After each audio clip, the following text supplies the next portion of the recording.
Sa ika-35 beses ngayong taon, muling tutuparin ng 63 taong gulang na si Ruben Inahi ang kanyang taon-taong panata na pasanin ang krus ng 2 kilometro bago tuluyang magpapako sa burol ng Kutod Barangay San Pedro dito sa San Fernando, Pampanga.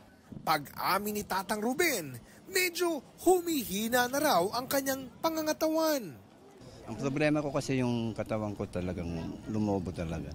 Yung dati slim lang yung katawan natin, nakakaya nating 3 oras at saka 20 minutes yung nasa itaas ng krus.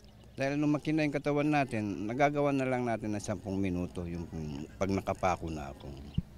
Kanina, inabutan namin siyang sinusuri ang mga gagamiting pako, pati na ang krus.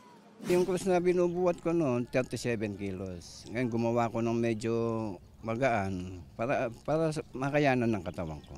Grabing sakripisyo nga naman talaga. Pero ayon kay Tatang Ruben, baliwala naman daw yon kumpara sa biyayang natanggap niya. Ngayon, may sarili na akong trabaho. Nagko-commute lang. Ngayon may sasakyan na kami. Nakikita na lang sa lupa ng may lupa. Ngayon may lupa na ako. Pero baka 1 o 2 taon na lang daw ang bibilangin. Titigil na siya sa nakagawiang panata. Ang totoo niyan, may nakatakda na umanong pumalit sa kanya. Nininerus pa rin ako.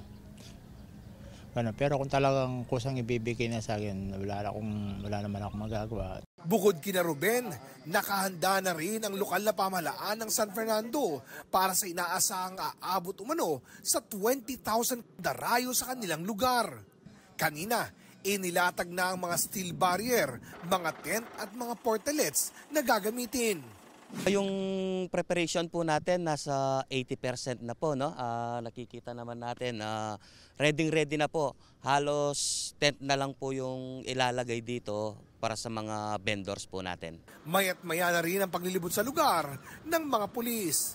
Asahan daw na mas marami pa pagsapit ng Biyernes. Siguro hanggang 300 siyandaan na kapulisan, yung mga traffic enforcer ng city, pati mga bantay tanod. Sa mga pupunta po dito sa aming barangay, huwag nyo pong kalimutan na magdala ng tubig, maraming tubig, payong dahil alam naman po natin itong site na to, open po, mainit ang panahon. Minsan ang sinabi ng CBCP na bagaman hindi nila kinukondina ang pagpapako sa krus, hindi nila ito ine-endorso. Ayon pa sa simbahan, hindi na kailangan gawin ang literal na pagpapahirap sa katawan dahil isinakripisyo na ni Kristo ang kanyang buhay para sa ating kaligtasan. Para sa GMA Integrated News, Oscar Oida ang inyong saksi.